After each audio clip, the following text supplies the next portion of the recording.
Meet the bad boy of Brexit. 2 years ago, Arron Banks loaned £8 million to the Leave campaign, making him the biggest financial backer of Brexit. His generosity is now being looked into by the National Crime Agency. The burning question: where did the £8 million come from? We hit the road to follow the money. Before we start, I'd just like to say, absolutely for the record, there was no Russian money and no interference of any type. So what's TV's John Sweeney doing in Pompey?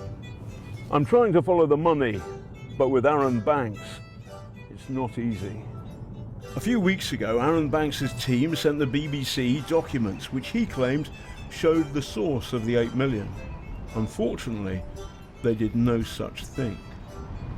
What they did contain, however, was an email chain that referred to a company named after a mountain chain in Russia. Tantalizing, or what?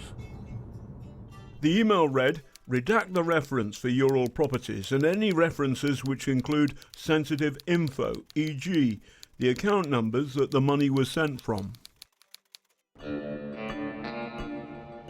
Ural Properties is based offshore. The website Source Material got in touch with Newsnight and gave us the accounts of Ural Properties. They show connections to the Arron Banks empire. So what lies behind Ural Properties based in Gibraltar? Well, we've established that Ural Properties owns 2 flats here in Portsmouth on the top floor of this building. And guess what's behind? Her Majesty's Royal Naval Dockyard, Portsmouth. There is, of course, no suggestion that Mr. Banks is a Russian agent, but it doesn't help his case much that while trying to prove none of the £8 million came from Russia, an email popped up calling for all trace of Ural Properties to be blacked out. For the moment at least, Ural Properties is a dead end. Time to take a closer look at the rest of his business empire. Arron Banks has repeatedly told us that he's a British taxpayer and that the money came from his company, Rock Services, based here in Capbrain Lane. At the heart of his insurance business is the Go Skippy brand. Mr. Banks doesn't blow too much dosh on advertising.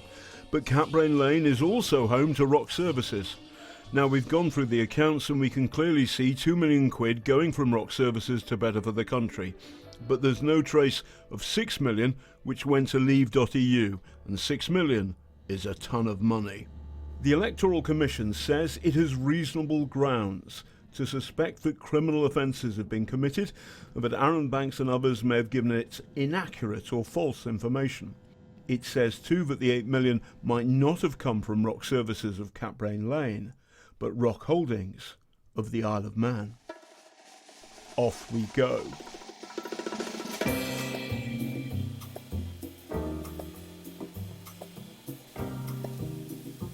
So here we are in the Isle of Man.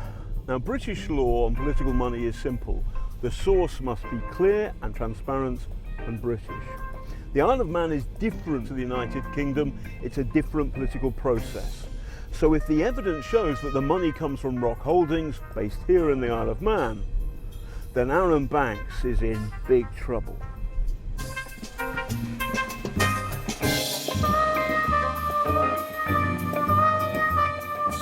The Electoral Commission suspects that Britain's biggest political donation came from Rock Holdings, and in 2016 its office was registered as being at Murdoch Chambers, South Quay, the Isle of Man.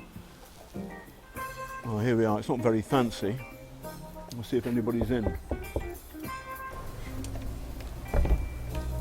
Well, no one's in. There's no sign of Rock Holdings. It's another dead end. In November, Rock Holdings filed a new address with the Isle of Man Companies Registry. The firm there, Greystone, told Newsnight that they knew nothing about Rock Holdings' purported change of address. Another dead end.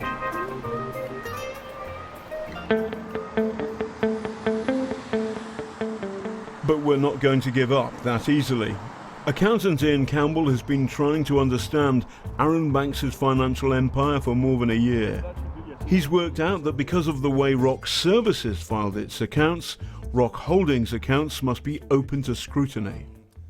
As the parent company is based in the Isle of Man, those need to be made publicly available to people in the UK. Well, the problem here is that UK users of accounts such as banks or counterparties which they're trading with need to be able to evaluate the financial health of a company. And here they're only being given a partial amount of the information. We asked if Newsnight could see the accounts, and Mr. Banks told us, "Our lawyers have confirmed that there is no legal requirement to provide the accounts for Rock Holdings to BBC Newsnight or any other party other than the shareholders of the business." Sadly for Mr. Banks, Companies House, who enforce the rules on these things, take a different view. After a to and fro over several days, there was no other option. I went back to Capbrain Lane. So, no luck, I'm afraid. I was asked to leave the building. Mr. Banks's company carried out a risk assessment, and it wasn't good news. It says that I'm a security risk and also a risk to safety. I deny that. But as to the publicly available accounts of Rock Holdings, they're not publicly available.